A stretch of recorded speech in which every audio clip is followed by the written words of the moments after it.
Hey guys, welcome to the video. So today I would like to talk to you about my own struggle with emotional eating. And so many of you know that I help my clients with emotional eating and freeing them from that emotional struggle. But a lot of you don't know that it came from my own struggle with emotional eating. So just a few years ago, my life and my mind was consumed with thoughts about food and cravings and emotional eating.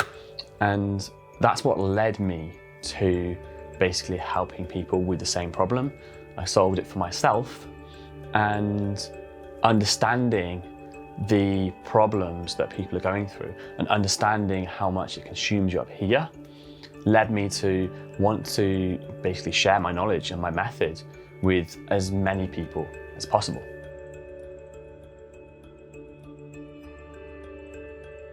So I want to start this video with saying that it's not always possible to see or to be aware of someone's emotional struggle with food, because it's not always a physical thing. Sometimes, and quite often, the mental side of it is bigger than the actual physical side. So even if the physical side is affecting you, then that feeds back into how you think about yourself, and again, the mental side. And so with me and my emotional struggle with food, it was more of a mental thing. So working in the fitness industry, I knew how to control my calories to not put on too much weight. So I would select foods that were low in calories but bulky, so they would fill me up. I would do a lot of exercise, I'd do a lot of movement and steps in my day. At one point, I was doing 130,000 steps a week just to make sure I was burning enough energy so I could eat all the food that I was eating. But the food that I was eating, that I wasn't really enjoying the food that I was eating because I was compulsed to eat. And so basically I developed a strategy to support my problem. I was able to save up a lot of calories by eating low calorie foods and burn a lot of energy by doing a lot of movement. And I would save these calories up for the end of the day. So over 1,000 calories every day I was saving for the evening, when I just sit down and just binge on cakes, ice cream, chocolate, things like that.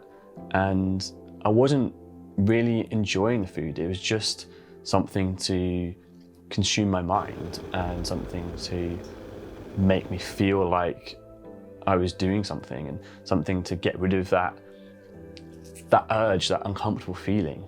So even though I was eating these foods, which quite often are deemed as nice foods, I wasn't satisfied with them. I wasn't savoring them. They were just there, and I was doing it every day.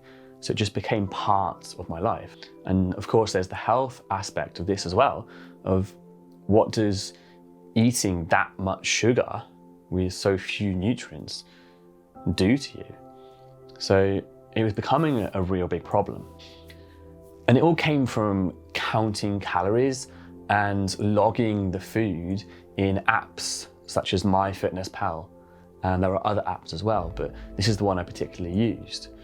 And I just want to say as well that a lot of people use calorie counting in the fitness industry to lose weight, because it's not a diet as such. It's just going back to the science of calories in versus calories out. And that's how weight loss works. That's the principle behind it. But that's not saying that's how you have to lose weight. That's the principle behind it. And in doing this, I found that counting calories creates this precision mindset, which in actual fact takes you back to just doing any kind of diet. The mindset it creates around controlling things and counting things is the same as any diet you do out there. And a lot of people in the fitness industry sort of glamorize, or I can't think of the word, but they say that calorie counting is better because it's taking away from dieting. However, it still creates the same psychological problems up here that any diet does. So it doesn't solve the problem long term in terms of how to lose weight and stop those urges, those cravings, those binges. And it stops you ultimately long term reaching your goal, and it consumes your mind with so many thoughts around food. It creates anxiety and need for control around food. When I was calorie counting, my mind was always on food, planning food, thinking about food, what I would eat, when I'd eat it, how I'd eat it, what would happen if I was going out to eat. And this takes up a lot of space, creates a lot of stress. Even if you don't consciously realize it, the amount of energy it takes to constantly be thinking about when your next meal will be, what you'll have, and all those things take away from experiencing life, or the rest of life, how you should do. And I just want to put a caveat in here that calorie counting is a great tool for understanding what's in your food, for how many calories are in your food, especially for someone who is new to dieting. But this is a short-term thing for educational purposes. It's not a long-term strategy to regulate your food intake. It doesn't work. It doesn't create a valid alternative to other types of diets, like counting points, counting sins, cutting out food groups, cutting out carbs, cutting out sugar, things like that.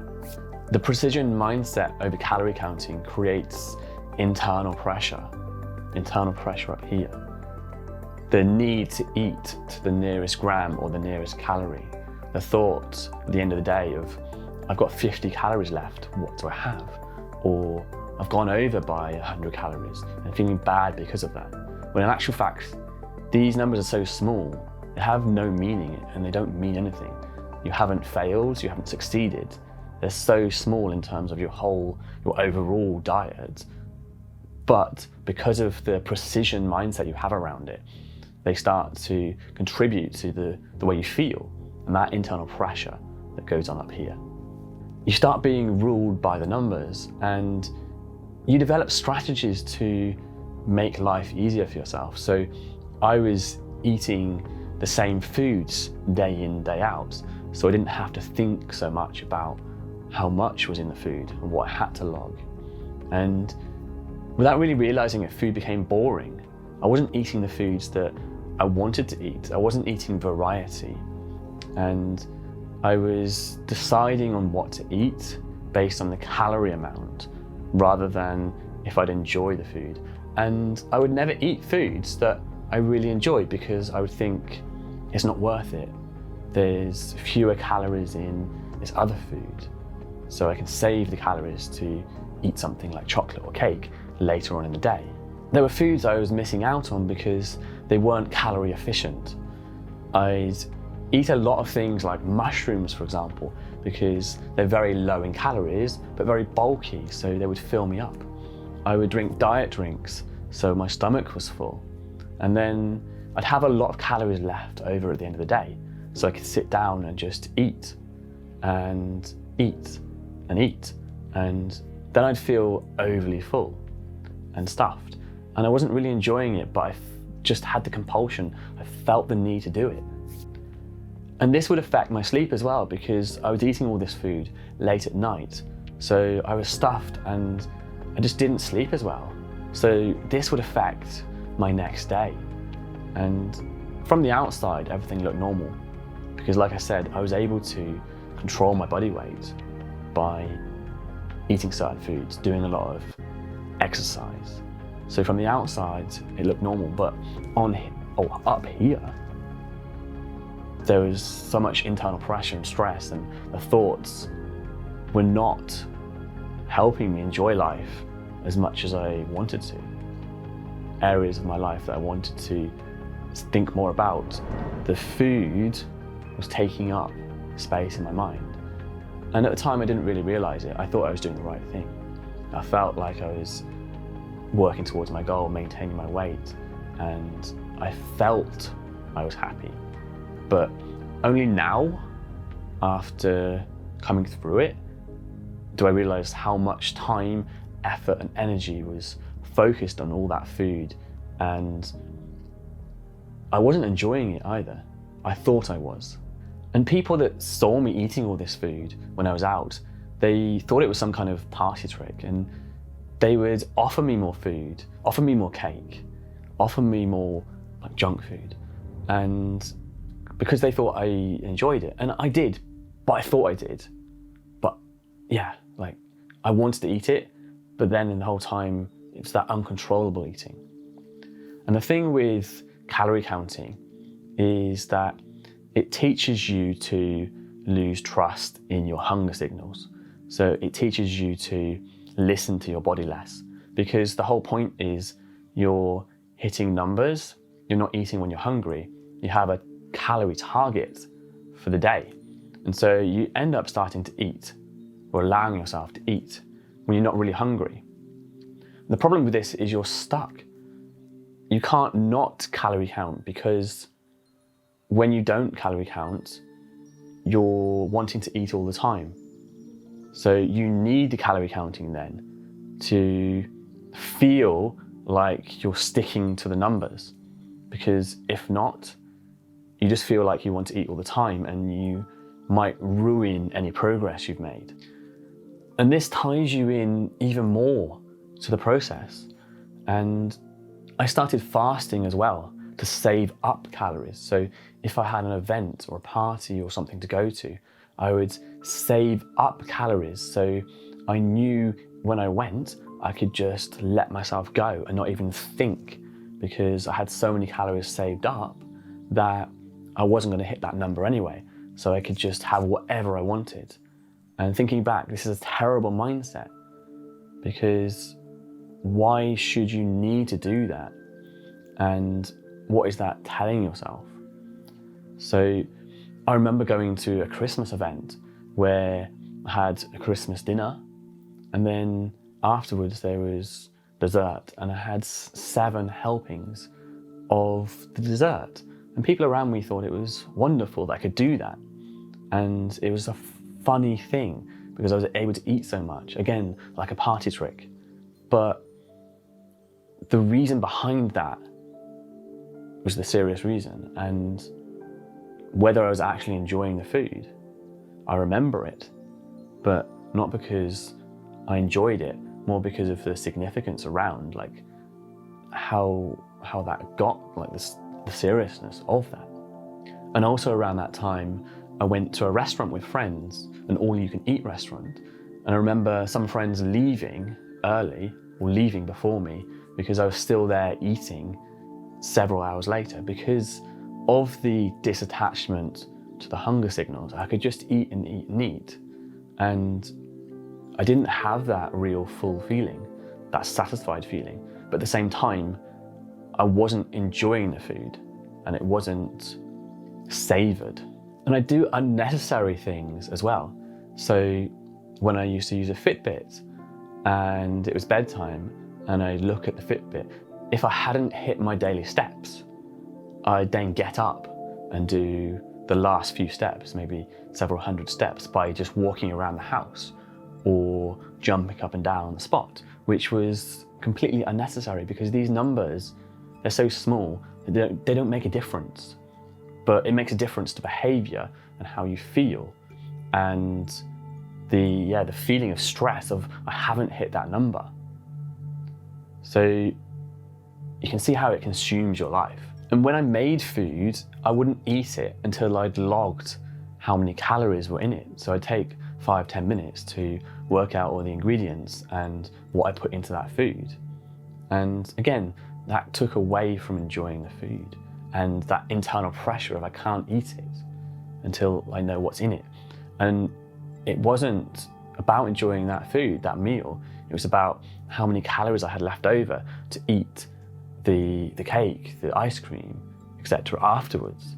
And if I didn't have a big number left over afterwards, then I wouldn't feel so good.